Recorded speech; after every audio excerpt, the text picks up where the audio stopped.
প্রিয় দর্শক, আপনারা অনেকেই রিকোয়েস্ট করেছেন পেনাল্টি অ্যাওয়ার্ড সম্পর্কে জানার জন্য। আপনারা অনেকেই বোঝেন না যে আসলে পেনাল্টি অ্যাওয়ার্ড কিভাবে বেট করতে হয়। তো চলুন আপনাদেরকে দেখিয়ে দিই আজকে পেনাল্টি অ্যাওয়ার্ড কিভাবে বেট করতে হয়। প্রথমে আমরা ফুটবলে যাব, প্রি ম্যাচ। এখান থেকে যে কোনো একটা লিগ সিলেক্ট করব। আমরা ইউএফা চ্যাম্পিয়ন লিগের মধ্যে ঢুকবো। এখানে একটি খেলা আছে, আর্সেনাল বনাম প্যারিস, যেটাকে আমরা সংক্ষেপে পিএসজি বলি। তো খেলাটাতে আমরা এখন প্রবেশ করব। পেনাল্টি অ্যাওয়ার্ড অপশানটি খুঁজে পেতে আমাদেরকে নিচের দিকে স্ক্রল ডাউন করতে হবে।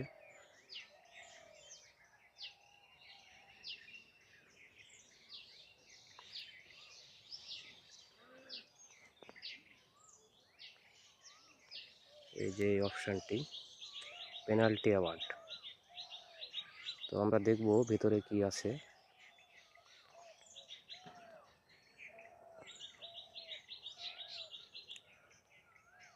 এখানে দুইটা অপশান আছে, penalty award yes, penalty award no. তো একটা খেলার মধ্যে প্রায় 95 মিনিট খেলানো হয়।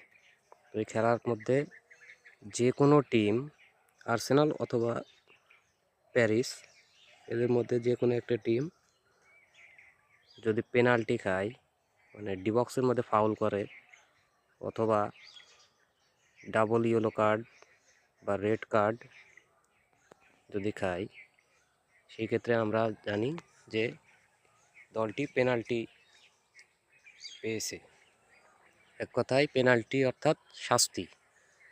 যদি কোনো দল শাস্তি পায় যে কোনো অপরাধের জন্য, তো সেটাকে আমরা পেনাল্টি অ্যাওয়ার্ড হিসেবে গণ্য করি। তো এখানে পেনাল্টি অ্যাওয়ার্ড ইয়েসে যদি আপনি বেট করেন, তাহলে এই ইয়েসে যদি আপনি বেট করেন তাহলে যে কোনো একটা টিমকে অবশ্যই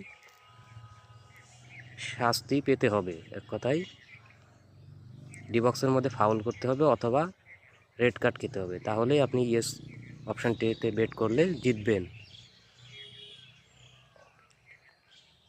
আমরা জানি অধিকাংশ ম্যাচেই পেনাল্টি অ্যাওয়ার্ড হয় না। এক কথায় ডি বক্সের মধ্যে ফাউল কম হয়, বা ফাউল হলেও সেটাকে রেফারি কাউন্ট করতে চায় না। কারণ সেখানে যদি রেফারি ফাউলটি কাউন্ট করে তাহলে অপর দলটি পেনাল্টি পেয়ে যাবে, যার জন্য রেফারিরা ডি বক্সের মধ্যে যে ফাউলগুলো হয় সেগুলো সেভাবে গণ্য করে না। গুরুতর কোনো ফাউল যদি না হয় তাহলে সেটাকে তারা এড়িয়ে চলে। তো আমরা সবসময় নোতে বেট করার চেষ্টা করব। এই নোতে দেখেন এখানে 1.38 ওডস আছে। ওডসটা কিন্তু মোটামুটি অনেক ভালো এই অপশানটি। তো আপনারা এই পেনাল্টি অ্যাওয়ার্ড বেটটিতে সবসময় নো নিয়ে খেলার চেষ্টা করবেন, কারণ নোতে উইনিংয়ের চান্সটা অনেক বেশি।